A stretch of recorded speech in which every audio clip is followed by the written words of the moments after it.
Hello, my name is Pat Fabian. I am the board chairman for the Armstrong County Commissioners. I'm joined today with Secretary of the Board George Scumai, Vice Chair Jason Renshaw, and Mike Coonley from Economic Development.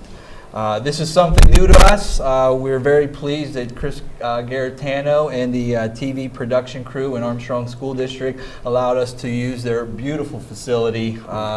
I'm very impressed. I don't know about you gentlemen. Very much. Outstanding. So we're honored. So, and something that the board wants to do, it's kind of our initiative, is to be transparent with the community. This is something we're going to do every third Monday here at the school district. The intent is to put it on our website, Twitter, Facebook, Economic Development's homepage, anywhere we can put this taping, we're going to do it, because we know not everybody buys the local newspaper, but it does seem like everybody does have access to internet. So this is one way that this board wants to keep you updated on county news and be transparent with our taxpayers. During this segment, we'd like to talk about county news and update you, the taxpayer, on what's going on. And George, I'd like to start off with you. Where are we at with the county budget right now? 3 months, almost 4 months into the new year. Well, thank you, Pat.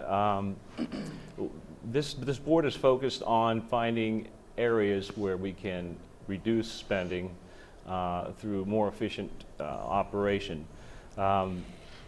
We had ironically, on our first day in office, we were given information from the state that there was a $400,000 revenue that we were no longer going to realize. So it was, to say the least, a challenging thing for us to face without the $400 loss, but certainly that raised the stakes a bit. That was a nice way to enter our first day in office. Yeah, it was, yeah.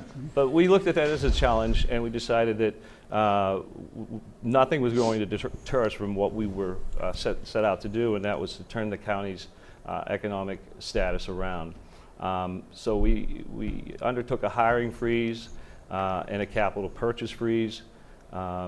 And we opted not to use the option of a 1% or 2% increase in salaries, based on the fact that taxes were raised earlier. Well, in the budget that had been passed, the taxes were raised, and we thought it wouldn't be germane to use what am I trying to say? To use that revenue to increase the salaries at that time. We have reviewed it since, and we will continue to do that. It's been this board's policy to keep an open mind, open door, and continually assess and reassess the situation, knowing that things do change very, very frequently and sometimes rather rapidly with county government. And one thing, the Board of Commissioners have gone on record as stating that we would look at, and our employees work very hard. Through the first 4 months, we see that. But what we did tell, our employees is that we're going to view it quarter by quarter. So we're embarking on our second quarter here, and to date, we're going to stand by this hiring freeze right now and capital purchase freeze as we go through the year. Mm-hmm. Jason, I don't know if you want to talk about, I know the board, we kind of taken on an initiative here early on in our being newly elected officials with a building consolidation project. What would you like to say about that? Well, thanks, Pat. I'd like to touch on that briefly here. We have a lot of buildings that the county owns, and probably more than most people think that are out there. We also lease to some tenants and different things. So what we saw as an opportunity is we have an administration building. We're trying to bring all of our entities back to our home base, and also work with some local companies to put up some structures there to increase the downtown presence. I think that's the main thing. And what we're doing now is we're meeting with everybody. We're talking to them. and seeing what their needs are, what we can do to help them. So I think what we can do is get out of a lot of the building rentals that we have and obviously lower our cost of operating the county at that aspect. But I think in that aspect too alone will help with some economic development, is getting some more foot traffic downtown. And that's the revitalization. So I think it's a great thing we need to do, is to get the focus on cutting some costs, but also at the same time getting some economic development downtown. So these are things that are taking some time, obviously. Things take longer than you sometimes think, but I think by meeting with people, talking with them, and discussing with them, I think you find out what the needs are, what they need, and you build a facility to help them out as far as that goes. So I think it's a great thing, and some of these structures we have are old, and to get them up to par, it's going to take some dollars to do that. So I think we can focus that money on getting structures downtown. Now, that's not something that we'd be doing. We're going to utilize our own building for our internal people, but also some other companies can benefit from that and work with them, and we can go from there. So I think all in all, it's a win-win for the county as a whole. I'm glad Jason mentioned the cost of the buildings that we currently own. Armsdale probably being foremost among them as far as cost. Studies were done by third-party organizations that indicated it would take $500,000 just to bring the buildings up to an acceptable level, and another $500,000 to make them what most people would consider attractable, a business attractable space. So you're looking at considerate, expense to the taxpayers to bring that building back from dead, basically, and to maintain it. We're doing the best we can with the little resources we have, but boilers and air conditioning units aren't cheap when it comes to commercial size units. So it's a big savings if we can consolidate. Well, I think the biggest thing is we look at the county not being landlords. We need to run the county government. So at what aspect do you say, is this a good investment of your time, materials, and manpower? So if we can bring things back home, and plus everybody's in the same base and we can work together, they're right down the hall. Not saying that's a big issue now with technology and different things, but I see it as a win for everybody here. And it's just utilizing our resources better that we have in this county. And I think once you look at the whole spectrum, it's pretty much it's a good move. Jason, how many times have you said it's so much easier to talk face to face when we've tried to text each other and email each other to get through small issues along the way over the weekend or whatever. It's usually best if we just sit down. So even though, like you said, we do have technology, you can't beat that face-to-face interaction. So I think that's the biggest thing too. If we get some entities back into the administration building and the courthouse, we're all together, we can meet regularly. And not that we can't, but it just makes the line of communication easier. I can stop down your office, talk to everybody, and just get things moving, and just life's a little bit easier that way. To put all this in an email right now, I'd be typing forever. I use that delete key a lot, backspace and spell check. That's right. It doesn't work all the time. I don't know what's wrong with it, but we'll get that fixed. I will say, to recap, we've met with a lot of people leasing within some of the buildings that we currently own, and the feedback and the responses back have been cooperative, responsive. People have sent back their notes on what they ideally would need, and although we're in the infancy stages of this building consolidation project, it's something that this board's going to move forward with, and hopefully with some positive results. But it does look pretty positive, and everybody's excited about it. And you had mentioned this many times, Pat. I think the people that we're working with on this project, on the private side, have been very, very cooperative, very open-minded, and willing to do whatever they can to help. They realize how this will help the county, and more specifically, I guess, downtown Katanning. And I don't want people to think that we're just focusing on the downtown Katanning. We'll touch on that basis when we get to our economic development section here. But this is just one of the aspects that we're looking at, and downtown is going through a revitalization now, and it's an opportunity, I think, that we can use to help build that up downtown. So I think that's what we need to look at, and take this concept and kind of carry it throughout the county. Another topic's been in the newspaper, and something we've talked about is it came up in the campaign, and now that us three were chosen by the voters, is the county vehicles. Two things have happened. We've just listed a few that have gone out for sale, and we've also constructed a vehicle policy. Jason, would you care to elaborate on either of those? Yes. I'd be happy to here, and feel free to chime in anytime you guys see something needs to be added. But basically, we're selling about 20% of our fleet. Comes out around 16 vehicles or so, and basically they're the vehicles that we're using, but we can downsize it to utilize the ones we have more efficiently and effectively.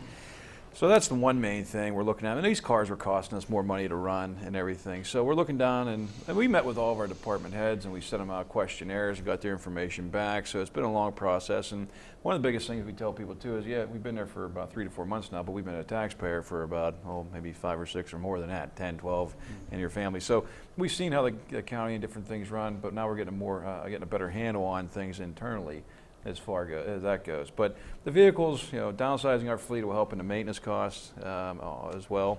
But also too, the usage policy, we're basically sitting down and saying what county vehicles need to go out and need to go home for public safety, public work that we do. There's some on-call, the sheriff's department, the DA, different things. So we don't want to, obviously limit our services. We don't want to restrict them. At the same time, what do we need and what do we want? Do we want every vehicle going home? Right now, for the past 25 some years, these cars have been going home. Now, we're looking at them, and again, we're making an educated decision. We've actually looked at the usage of them over the past 6 months, and we're looking at that data. So we're making an honest, educated decision to say, hey, do these vehicles need to go home? Or if we, hey, maybe we can keep a few back and try it out. Now, if the need is there, we can moderate it a little bit. But I think what you'll see is the usage being restricted to only the few on call that need to go home. The rest of them can stay parked, and if we need to go there, to use a vehicle. And a lot of them, too, for emergency management and different things, the trucks are used to haul vehicles and stuff. So we're still meeting with these people, too. So that one's still the first draft just went out. So we're having discussions with some individuals in our county that operate these vehicles to make sure that we're not doing anything that would hinder their operations. So, but I think all in all, we're in the right direction with that aspect. So, Chad, if I could add something to that. I think from the outside, when people see what the board is doing, they only see the decision that is made, and they don't realize the amount of time and effort that went into researching that decision. And that's something that Commissioner Renshaw mentioned, and I think it's important to point out that our first point of business in office was to sit down with each of the department heads, each of the agency heads, and many business owners. You guys introduced me to some folks that I had never had the benefit of meeting before, local employers. And so a lot of information was gathered and a lot of consideration was given before decisions were made. And I think we've always said this, that we always filter the decisions that we're making through the eye of the taxpayer and considering what is best for them, whether that be in the way of public safety, expenses, what have you. That's all. The other thing I would say in addition to that, George, also it's just not like we make decisions without talking to department head row offices. We try to collect as much data as we possibly can to make these decisions and inform people. Yes. These aren't knee-jerk reactions. They're not power-trip reactions. We're making them, again, with the taxpayer in mind. Moving on, I wanted to talk about the jail. The big thing this week in the news is utilizing the kitchen again. This is something when we were interviewing wardens, or actually it was something when we went on our first visit, we noticed a big empty kitchen. Brand new. Brand new. And not utilizing it. And coincidentally, we were interviewing wardens, and one of our interviewing questions is, how would you utilize that space? Yeah. So they all gave a variety of answers, but who we did end up selecting, Warden Schaefer, he came as a deputy warden from Butler County and a facility that uses a kitchen over there, so he has a lot of experience. But currently, the kitchen, to the best of my knowledge, has never been utilized since the jail was built. Even though it was fully equipped. It was just cheaper to outsource, the food, to have it brought in, and I believe it's Nutrition Inc. in Manor Township Business Park. We'll be talking about that a little later as well. But so that contract, we're locked into that until 2018. But one thing, we just had prison board last Thursday morning.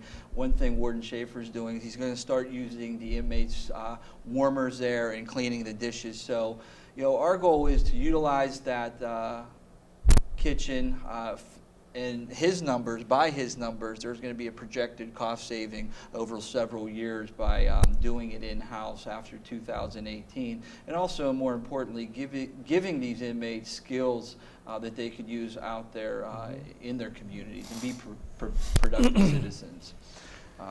And one thing you might want to add to that too is the fact that we had the trustee program before, and this gives us an opportunity to see how the inmates work inside of the jail.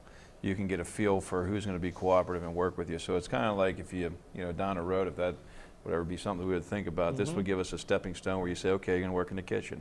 We'll see how you work. If you can graduate from the kitchen, maybe go to the lawn crew that's outside, if that would be an opportunity down the road. Right. Good chance So then after that, you can graduate. So we're not just somebody's coming in, hey, take them out downtown to go work somewhere, and we haven't spent some time with this guy. You don't know what he's facing, what different things. Everybody has different, you know, life's throwing you different curveballs.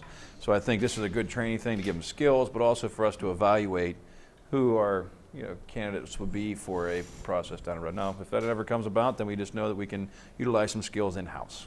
So. Pat, I know you had asked me to look into the expense of outsourcing the meals versus doing them in-house, and why, you know, that hadn't been considered previously. And I'm still developing some that information before I can, you know, turn it over. But there have been previous studies done, but they were done years ago. So it's going to be important that when we compare the numbers, we're using today's dollars versus that when the jail was constructed and that plan was first considered. right. So I just wanted to point that out, that they didn't just put that you know kitchen in there for without any intent of using it. And I'm glad that we're taking the time to research it. Sure. Also, one thing we talked about at Prison Board last Thursday was the proposal for video arraignment for arrestees. We reviewed the policy. The policy will be going to our solicitor, our Prison Board solicitor, for review. But through our meetings early on in January and February, we met with the President Judge Valasek. We met with our local county magistrates, and one thing that came out of those meetings was possibly doing arraignments. And I want to make sure I have the times right. From 9 p.m. to 7 a.m. that, you know, anybody, arrestee we're calling them, would go directly to the jail. All arraignments would happen at 7 a.m. in the morning. Typically how it works now is our magistrates get called out all times a night, maybe 3 or 4 times a night. So to eliminate that, and I think the big caveat here is they could be tied up at these arraignments. There's 3 or 4 officers, or these offices for 3 or 4 hours. The caveat is, you know, they bring the arrestees to the jail. We do have the proper personnel there. They're triage, and we talked about that significantly. Yeah. What questions are we asking these? The officer bringing that arrestee in, what's our triage person, what questions they are, because everything's a liability. And then that officer can get back out on the road protecting his communities, whether that's a state trooper or somebody from a municipality. So we thought it was a win in a lot of ways to hear their concerns. We asked Warden Schaefer to draft a policy, which he did. It's going for solicitor review, and hopefully we can get that up and starting pretty soon. The one other thing to update people on in the jail is, really it's not a huge update, but we did talk about it last month, was treatment in the jail. There will be drug and alcohol and mental health services happening on the inside of the jail, and we're calling it door to door. They go from the door of the jail to the door of the facility, whether that's mental health or drug and alcohol. So these people should have their medications and appointments hooked up when they are released from our county jail, instead of, I know coming from the mental health background, oftentimes that I would see clients, they would not have their insurance hooked up, or they would not have medication, or they would not have their next appointment or an intake. So having personnel in the jail providing education, providing treatment, and then follow-up, we think that's going to cut back on the you know, amount of times that we see people coming back into our jails. So That's a I would positive add, I thing. think it's a real benefit that Commissioner Fabian has 16 years, is that correct? 16 years of 16, yeah. experience. And so he truly understands the ins and the outs of this epidemic. And he also understands the benefit and value of the people who want to get well, giving him that opportunity. And like you said, there's eliminating that lapse between release from jail and back into the general population. And unfortunately, too often they go back to their old friends and old practices. So I think this is a very significant step in the right direction. I agree. Moving on, Belmont. I have my name beside this one. We're embarking on the pool season here. We've had a lot of conversation with Gary Montebell, the director up there, and his marketing person, which Leslie I don't know. Leslie. We'll call her Leslie Gage. But I think we've had a lot of conversation about the Belmont and how to increase revenue up there over the last couple months. And something simple that happened by working with Gary, working with the hockey organization, they re-looked at the schedule. And I think by rescheduling some things, it was evident that the spreadsheet we seen increased revenue by $40,000 projected. So I thought that was something positive that happened there. And then we've talked with Leslie a lot, the marketing director and events coordinator, about doing more events inside and out in the pool area to increase revenue. I used the R word, revenue, and well, should the county even be involved in the Belmont or the pool? I'm not sure, but I will say that that facility operates at a considerable deficit year after year. And I think, and Mike, you were pulled into one of the meetings. We brought economic development in, we brought tourism in, we brought planning in, we had the board there, and we had about an hour-and-a-half meeting about how can we better market the Belmont to knock that deficit down. It was interesting. I wasn't sure if I could. Go ahead. Please. Please. This was your segment. Open forum here. No, that's all right. You're part of it now. No, it was really interesting just to see what the Belmont was doing, where their potential revenue sources would be, and all three of your participation in trying to actively knock down some of the annual deficits. So it was encouraging. And I don't think we're asking for a miracle there. And I don't want to throw out numbers here, but and I'm not. But we wanted to cut the number that we were seeing year after year in half. And I think just by doing a simple scheduling thing with the hockey organization, we knocked off 40,000. Or I don't want to say we, but they collaboratively knocked off about $40,000. Well, I think what you're seeing is we're giving it our best effort we have here with all the personnel that we have in the county, and we're going to do what we can to right the ship. Whether or not that's going to get it sailing in the right direction forever, we're going to give it everything we have. It's a great asset to the community, but is it a great asset when you're losing money? That's when you come down to it. So we need to look at these things, but we're not going to just sit back and say, well, how do we do this year? No, we're going to make sure that we put the time and effort in, met with people and say, okay, what are you doing this summer? What are we doing to draw people in? What's our new ideas? And that's why we're getting everybody together, get kind of a feeling on what we need to do there. We're surveying some young youth in our community. A couple of the schools we go to, a couple of questions they ask me. I ask them a question. Hey, how about the Belmont? What do you want up there? Yeah. It's your Belmont. What would you guys utilize? What do they need? What do they want? What do the kids want to do here? So if there's some things to help get the kids in the community active and some things like that, so maybe get their, kind of like a body, mind, soul thing to go to school and come out there and have a recreational facility. We have hockey, we have the pool. So there's some things we have to battle, but it's not the first battle we've seen here. But I'm very confident we can get this thing going in the right direction again. We're going to look at it at the end of this year again. Everything's up for evaluation at any time, any place. Well, I think that's what you've proven. You're taking a good hard look at everything, and there's not going to be a $2 million fix here or there, but if you watch the pennies and nickels, the dollars have a tendency to take care of themselves. Yeah, and we're watching everything in one aspect, not just including the Belmont, but in the county alone. There's thousands of dollars that come across our table, our desk. And I think we're all taking a look at it saying, all right, what's our needs, what's our wants? We're in a drastic situation here. We have to, kind of, not drastic, I would say, but we're treating it like one to get the ship righted here. And I think we're looking at every aspect as far as cutting our costs, but also, we'll talk about here in a little bit, economic development. So we're putting in as much effort into both of these that you'll see. And Mike, I'm glad you used that analogy, the pennies, nickels, whatever. It does seem small on the surface whenever you're looking at any one individual, maybe line item that we're discussing here. Right. But collectively, it does make a difference. It isn't done for symbolic reasons. We're making a genuine effort to find what we can without sacrificing services, of course. Absolutely. Yeah, but it has been a matter of a collective effort on behalf of the board to reinvigorate a lot of these departments and thinking out of the box, or thinking about their departments or their agencies in a new way to expand services. For example, like you said, the Belmont, we have a beautiful banquet room on the second floor. Maybe that could be better utilized. You mentioned a pool.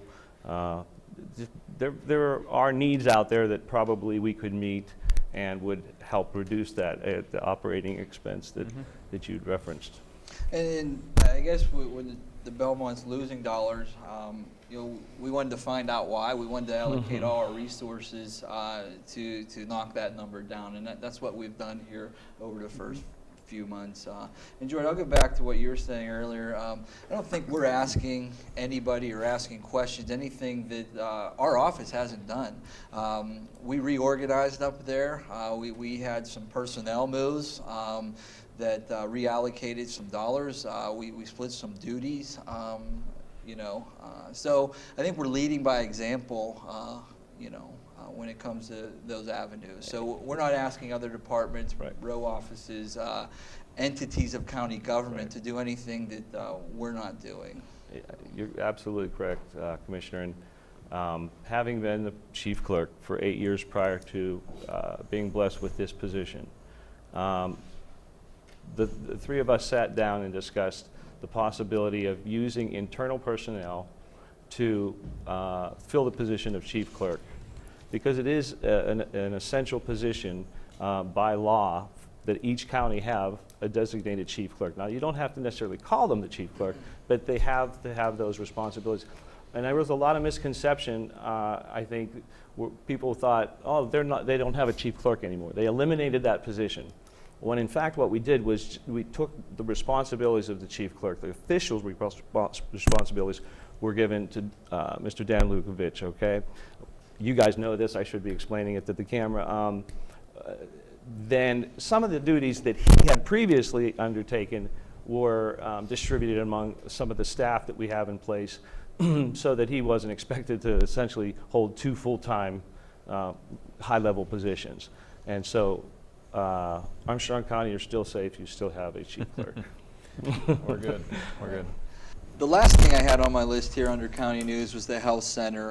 The one thing to report this month was we received $297,000 as part of a intergovernment transfer.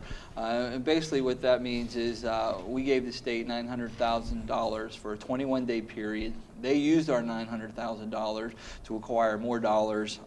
We got our $900,000 back, plus we got the additional revenue of $297,000, and that'll go towards the health center and helping them with their operating costs. And that was something we didn't expect, or wasn't in the budget that Yes. we're seeing 3 or 4 months into it. So finally, a ray of sunshine there, I guess. Yes.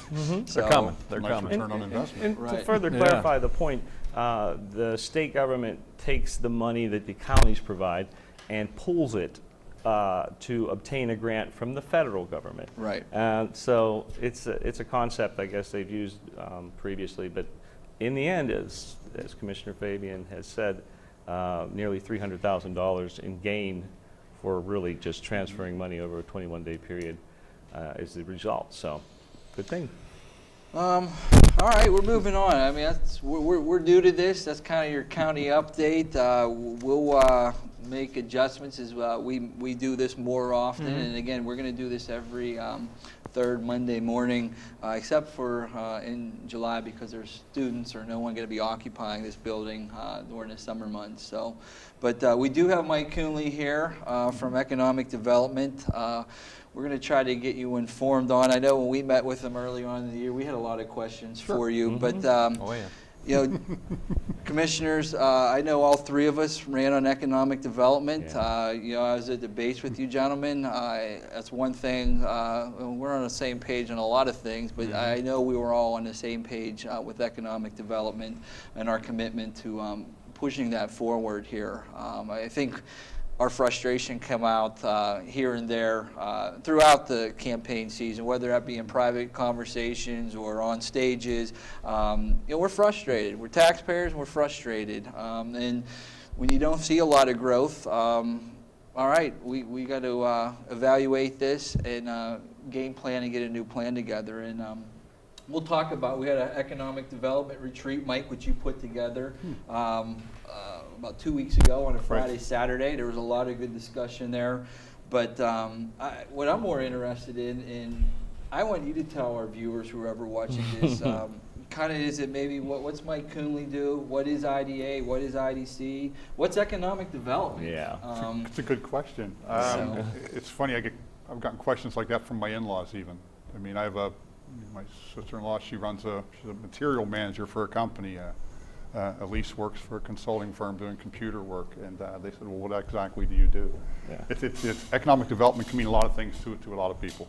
Yeah. I mean, economic development can be defined literally as an increase in the tax base, an increase to the wealth of a community, increase of number of jobs. And to a certain extent, all of those things are important.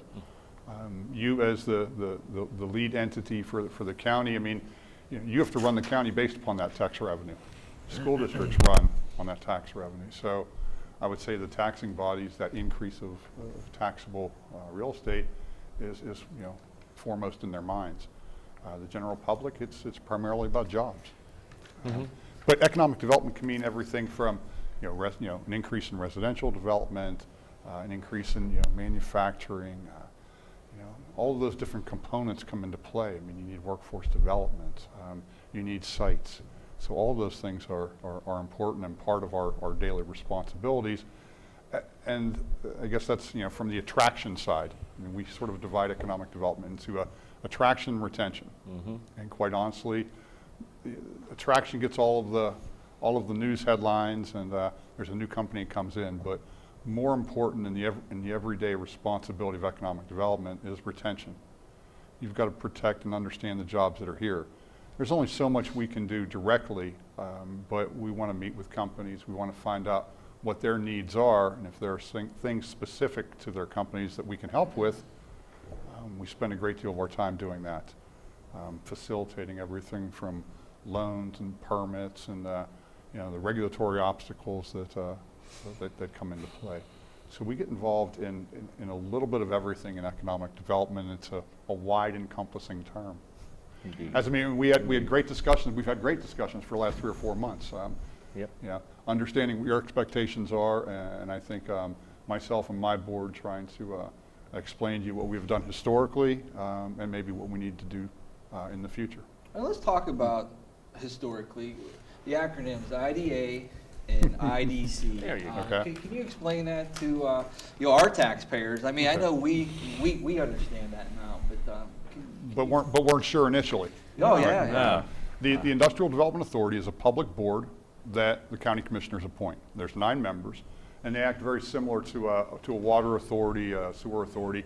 They're a separate taxing entity. They have, or not taxing any. They're a separate entity with its own financial responsibilities. So county commissioners appoint 9 members. They serve in 5-year terms. They can be reappointed. And then the IDC is a sister organization that's a private 501c3. So there's a public organization and a private organization comprised of the same membership. And these people all sacrifice their time to be part of this. Absolutely. I've got a great board. I mean, they give their time, their efforts. They're giving up weekends, evenings. Some of them are retired, some of them own businesses. So they put the time and effort in, and it's a it's a thankless job because people don't necessarily see all the good things that are happening. How did those organizations balance each other out, the private side? Well, one's private and one's public. When you're dealing with businesses historically want to do their business privately. A company that may be looking to relocate, they don't necessarily want any of that information, out in the papers or out on the media or out on TV until they know exactly what they're doing. In some instances, it could take several years of due diligence for a company to make that decision. Conversely, if you have an existing company here, maybe they're looking to do an expansion. They don't necessarily want to have that done publicly because competitors are going to look and say, oh, what are you expanding? Take a closer look at who their potential contracts are with. So they prefer typically to do all of their work privately, and we'll do that work through the IDC, which is that private 501c3. Then there are certain state and federal programs that would rather just do business in terms of low interest loans, grants, permits through a public agency. So we'll use the IDA for some instances and IDC for some things. So I mean, it's you sort of take advantage of whatever's coming down the pike, and whichever organization fits that bill, that's what you want to use. And Mike, historically, how long have these two organizations been around? The IDA and the IDC were both created in the late 60s, IDC in 68 and actually the IDA in 1970. And there were an awful lot of programs through the IDA that were specifically related to loan development and loans. So they acted as a pass-through agency and helped support a number of different businesses. But so they maintained that. And at the time, the West Hills Industrial Park was being developed, and they worked very closely with the Redevelopment Authority. So the West Hills Industrial Park was developed, and they continued on that course for a number of years. Back in 1990, there was a study that was completed called the, I'll get this wrong, Community Economic Recovery Program, I think, the SERP study. And the end result of the SERP study basically said that Armstrong County had too many economic development agencies. The delivery system was fragmented, and there wasn't enough product. Product for economic development organizations is primarily business sites, either industrial parks, brownfield sites, someplace for a business to locate. So there was a significant amount of effort throughout the 90s, early 2000s to sort of pull together all the economic development under the Industrial Development Authority and the Industrial Development Council, operated by the same entity, and at the time that was in the planning department. We started building industrial parks. An awful lot of the other organizations sort of went by the wayside, and the programs that the state used and local government used all went through those IDA, IDC entities. So that's when we expanded. We first took over a small industrial park in Apollo, or in Leechburg, on the Parks Bend Farms. Then we built the Manor Business Park. Then we expanded North Point and expanded West Hills and did the North Point development. You brought up the park, so can you kind of take us through that? I'm not even sure our taxpayers know. I always hear North Point, but we have other parks too. Can you kind of just give us a rundown, or maybe an overall number of employees, maybe as you go through that, or maybe collectively? But can you walk us through those parks? Okay, for our viewers. I'll start with Manor because that's the smallest one, and there are no additional industrial lots left in there. But it typically, I think there are about 45 employees in that park, plus the residential component for the senior housing. That was actually developed by the IDC, and then there was a need for that senior housing. They sold it, and now that's a tax-paying property as well. But I think Manor Business Park generates about $50,000 a year in taxes. They've got about 45 people employed there. Leechburg, the Parks Bend Farms facility, a little bit larger. They've got about 250 people employed there, number of businesses, and they generate about $300,000 a year in taxes. West Hill, larger yet, they generate about, I wrote some notes here, $550,000 a year annually in taxes. And there are about 600 people employed there, in addition to the hospital and the hospital staff. And Mike, of those first three, only the last one, West Hills, has, if I understand correctly, any vacancy.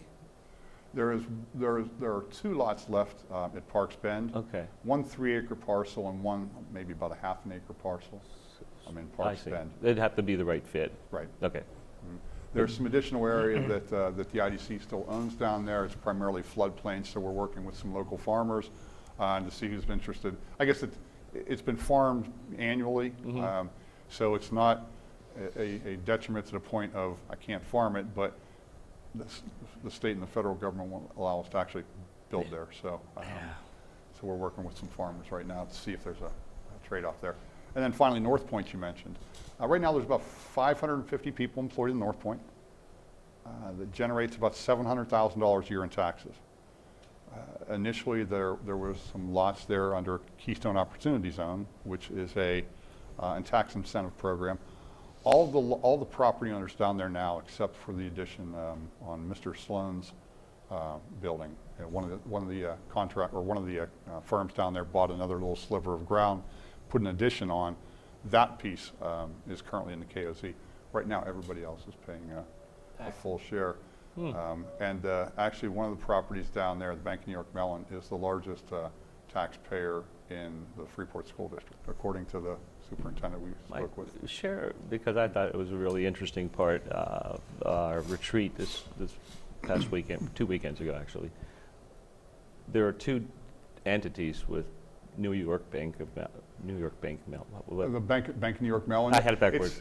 There's 2 buildings down there. Two, right. The one houses about 225, 230 employees, and that's the back half, not the back half office, the back office operation for the company. And the other is a data center.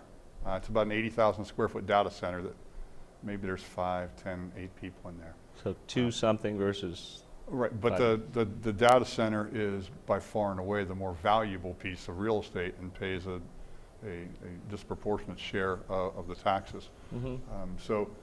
And that was sort of led into some of the discussion that we had at the retreat that was pretty interesting. For a number of years, we've always sort of, the mandate has been that job creation has to be the single guiding factor for economic development. And as I said earlier, there's many facets to economic development, some being, generating tax revenue, increasing a tax base to the community. Some of it's about jobs. And I think and please correct me if I'm wrong, I sort of walked away from the retreat. Well, first of all, I was rejuvenated because there was a lot of great discussion. But with a different understanding in terms of lowering taxes being one of the prime directives, if not the prime directive, from the Board of Commissioners and my full board. Who the heck likes taxes? Nobody likes taxes. Nobody. That's the one thing I always say I heard at the retreat. What's our biggest weakness? It's taxes. Yeah, it is. And I think we have that commitment to lower that in whatever way we have to. And Pat, I'm glad you brought that up. The way our taxes are broken out, a lot of people, because the county processes the taxes, we have the tax office, we do the collection and so on and so forth, have the misperception that the bulk of those taxes are coming to the county, when in fact that is quite the opposite. Yeah. Feel free to. The numbers can be broken down, but there's a substantial amount. An overwhelming majority of the amount goes to the school districts. Absolutely. Percentages. The pies I've looked at is about 30-70. Just to give you a rough That's 70 to the. That's 70 to school district, 30 to county. Well, I think what we're seeing is taxes are the thing that obviously funds us, the county, from schools to everything that we do here. And it's also the same thing that restricts us from people coming in. So we're fighting like ourselves at the same aspect. And one thing I noticed, and we just hit on here briefly a little bit, was that the building structure at Mellon, that New York Mellon has, and how it is the biggest taxing building in the Freeport School District. And if we can utilize North Point as far as maybe a data center and that just aspect, because it has the fiber and everything that they need for the technical world, that can lower our taxes substantially. So if we can focus on a little bit of them, jobs are what we want, but the jobs aren't going to come here, and the people aren't going to come here. The taxes are too high. Right. So let's take some time and focus on getting our taxes down. I think we've done that with everything else. So bringing in an industry like maybe data centers is going to bring us the high number of jobs that we want. No, but we could work with them like we did with Mellon. Hey, put a building on the back, or else, hey, let's bring in a couple of these. They lower our taxes down. Exactly. Make Now us people more attractive. want to come here because people want to come here. The biggest thing is taxes. Yep. The people with real estate, residential, commercial, it's taxes. And we hear that from our campaign. We hear that from everybody, and I hear it from myself. It's like We hear it from him. yeah, so it's like, let's work on this, and these are things that we need to do so we can lower our tax bracket. I think these other things will come naturally because you see other communities and other areas of the state and country, but that's our main goal here. I think if we focus on what works and obviously the ability to change as you go, but I think we're on the right track here with coming out of that retreat. I don't think anybody would have thought that to be our main focus right now, but I think we learned that just from discussion. It kind of like the light bulb went on. We're like, hey, we have an opportunity here. We already had. Let's expand on it. I think there were a number of things that came out of the retreat. One, being, as you just mentioned, the overwhelming importance of taxes and reducing that tax burden because it makes the area more attractive. Making the area more attractive. Right. And economic development, we need to take a multi-pronged approach. The idea that you have to have industrial parks and pads ready for when a company is ready to move in, because once they make that decision, they may have been doing their due diligence for 2 or 3 years, but once they make a decision, they want to move quickly.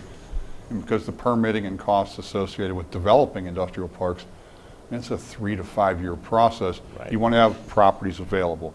And I think at North Point, we certainly have. We've gone ahead and gotten all the permitting prepared. We've graded the sites, and even the permitting associated with that. If it hadn't been done, it would take a company anywhere from 9 months to maybe a year and a half. So what's it take right now if somebody wanted to move into North Point? How long? If they have their building design, they can begin construction in as little as 45 days. 45 days. Which is Remarkable. clearly unheard of in southwestern Pennsylvania. Right. I can agree. Now we've worked closely over a number of years with South Buffalo Township. We've worked with the state. We've tried to get everything lined up so that it really is a fast track site. I think one aspect of economic development, we talk about the North Point industrial parks and everything, but that's not our main focus of that. We also talked about the rural areas of the county too. Some ag communities that we have to enhance some agricultural businesses, because that's pretty much what we are, and keep the rural area that we have, the white picket fence communities that we have in this county, not to make it into a cranberry or anything like that. We want to focus on our, what we have available here from farm to table, and different entities that can help out that aspect of it, and also different areas like Apollo, Leechburg, Freeport, those areas too, Dayton. We're not forgetting about the other areas of the community, and we're bringing these businesses downtown. One thing we talked about before with these, structures that some other companies are going to help to, take on our tenants, is we have like an incubator. It's kind of the same concept as the pre-bay pads.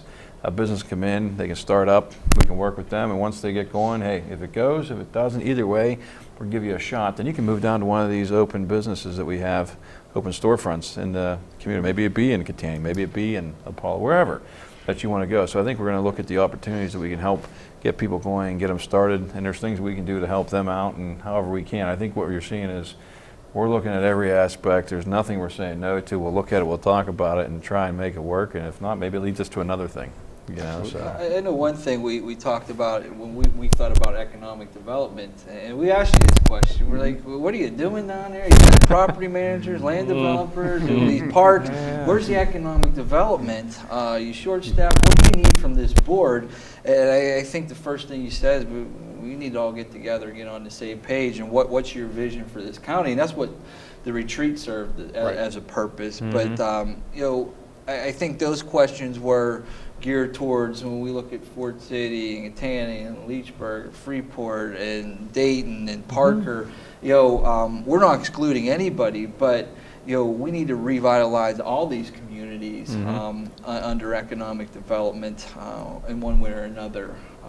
So kind of restructuring how we're doing things, or maybe allocating our resources in another direction. Yeah, and this is a marathon, not a sprint. And we have what been blessed with the remainder of a 4-year term to do something. You have to start somewhere, and because of logistics and geographics, it's just the most efficient way for us to develop economically is working with the areas that are closest to the courthouse, essentially, and then branching out from there. Because I know that you guys heard the same thing I did. A lot of the communities that we visited in the south, in the north, in the west were felt very Kick to the curb. yeah, and We're they have stepping, beautiful, beautiful step communities. job. A lot of them have taken it, like the flag organization is a good example, took it upon themselves to work on revitalization through improvements in their storefronts, the facades and things like that. Repairs to, and Mike's probably more familiar with some of those projects than I am, but it makes a difference. I know when I visited those communities, my wife and I were like, "This is really nice," and it does make an impression, and I think it's a selling point for the county. I don't want to, sort of roll too far over into the planning aspect of what the county provides, but there's some cooperative efforts, and I came from the planning department. My background's planning. I'm a licensed planner. And one of the things that I've heard so far from this board is the importance of putting some emphasis into the downtown revitalization. From having worked in the public sector a long time, the county can help. Certainly, the county can help, the state can help. The one thing that we have a difficult time doing is sort of generating that groundswell of support to initiate a project. That has to come from the municipality. The municipality, in theory, should be coming to the Board of Commissioners and say, hey, we've got organizations, we want to get involved in planning, we want to have a good comprehensive plan to lead our community forward. What can you help us with? But the communities actually have to be willing to put some resources, some time and effort into it. And I think so far you've indicated that you're willing to help. But it's almost in planning world, we call it municipal triage. There are some municipalities that, they need some help right away, and they're willing to put the time and effort into it, and those are the ones you have to concentrate on first. If there's a community that's just constantly shooting itself in the foot or doesn't want to do something to move forward, you have limited resources. You're going to have to put those resources into a community that is willing to move forward. I think we've proven that whether we've have met with Flag. I know we've met with some Ford City Council members. We've reached out to get tanning. We all have contacts throughout the county, whether it be Freeport or Apollo or Leechburg.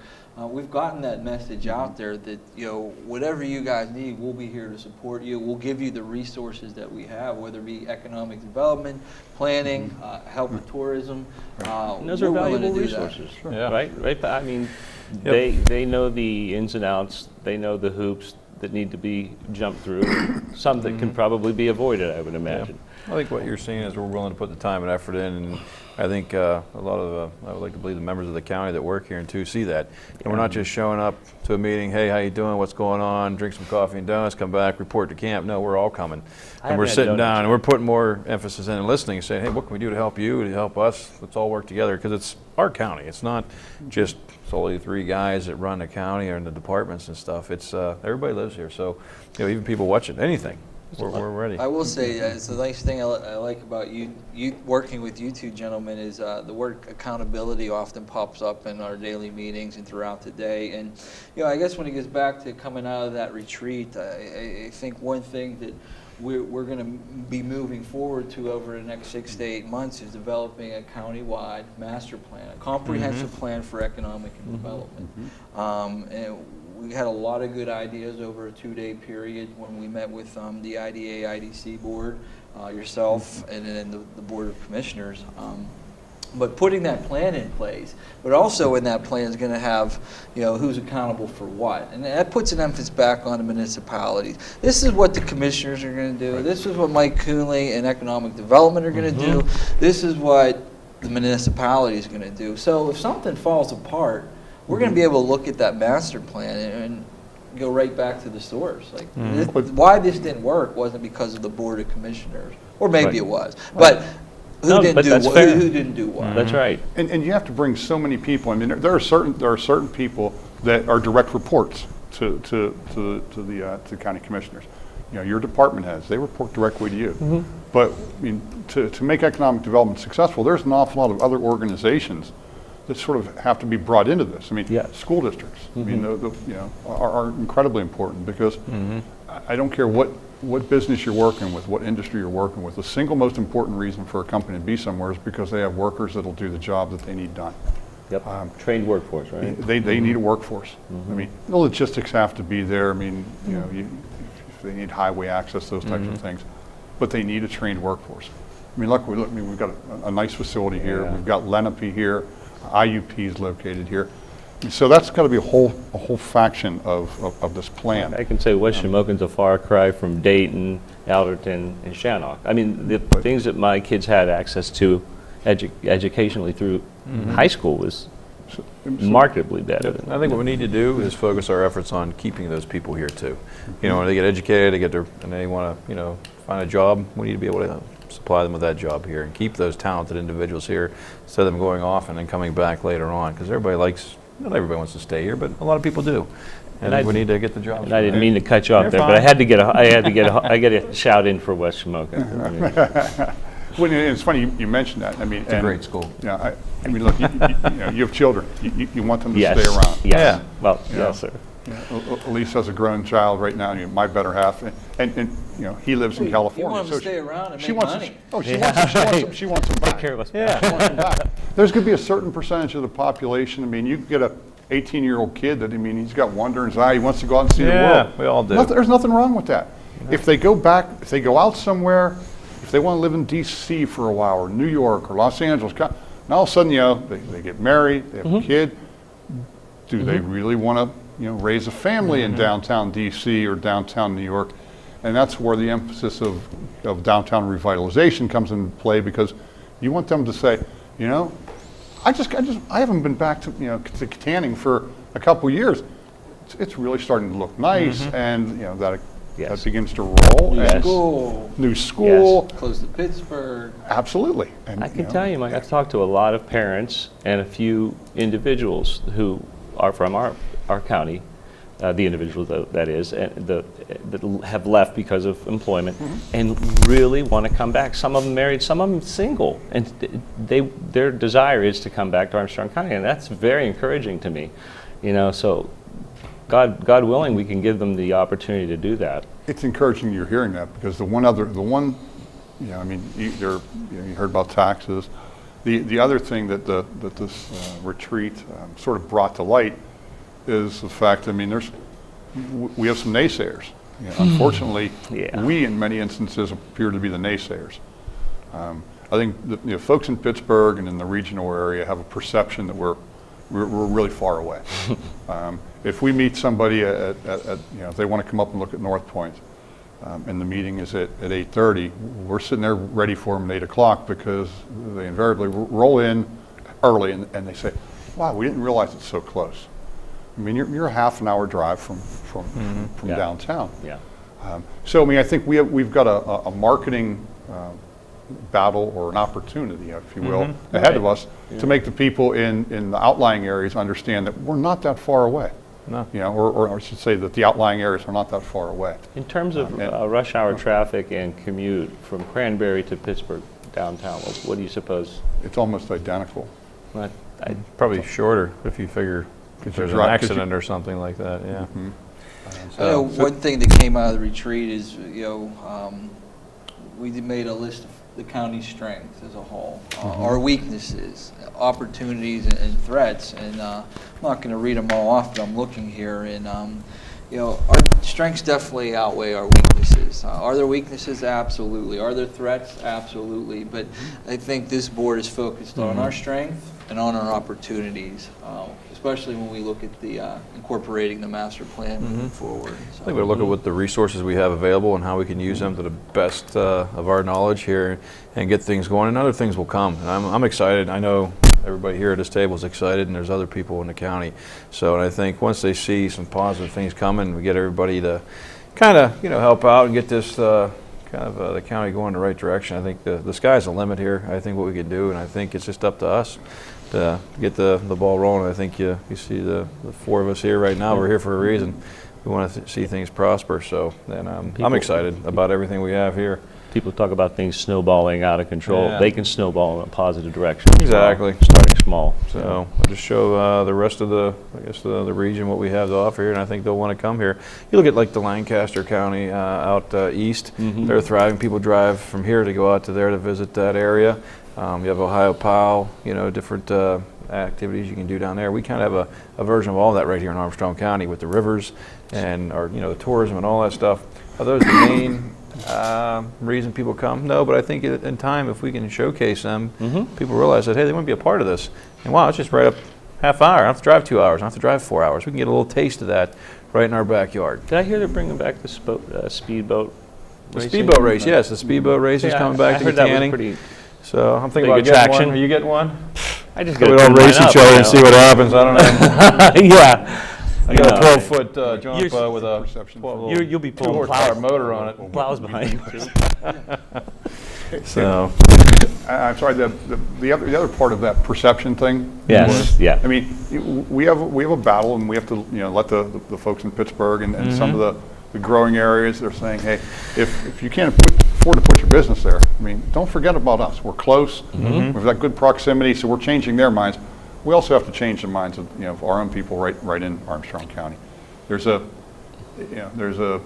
sense of negativity an awful lot of times that surrounds people because I think they don't know. There's an awful lot of good things that are happening in Armstrong County, and sometimes you can be your own worst critic. I mean, we see things every day. I mean, you mentioned the river. There's 52 miles of riverfront in Armstrong County. Right. I mean, that's a tremendous opportunity. Is there You've another got county good in western companies. Pennsylvania that has that much? Not that I'm aware of. I don't think so. Yeah. So there's an untapped resource where that would lead us. You've got good companies. Yeah. You've got companies here that are doing amazing things. I Well, mean, that are maybe not growing by hundreds and hundreds and hundreds of people, but they're growing. But too, Mike, you've been out there, and I think I've been out there more over the last year. I'm sure you guys as well. A lot of the challenges and threats that we have here in Armstrong County are similar to what are outside our borders too. Yeah. It's just, I think as a board, and I want to wrap up here as we're running out of time, but I think there's a commitment to economic development here in growing Armstrong County with this board. We want to bring people together, whether that's in the municipalities, townships, or these communities. Also, we want to bring our resources together too, and want to move everybody in the right direction with some accountability, because we're all in this together. It's not the Board of Commissioners and it's not the school district. It's the school district, it's the Board of Commissioners, it's our communities, and that's really the message. So I know we got a lot of work to do over the next 8 months to prepare for this plan. Some of it, a healthy dose of it, will be done by us, and we'll have to pull some professional services in to kind of tighten things up for us. But I think we're willing to do that. Mike, I want to thank you for coming in today. It's been a pleasure.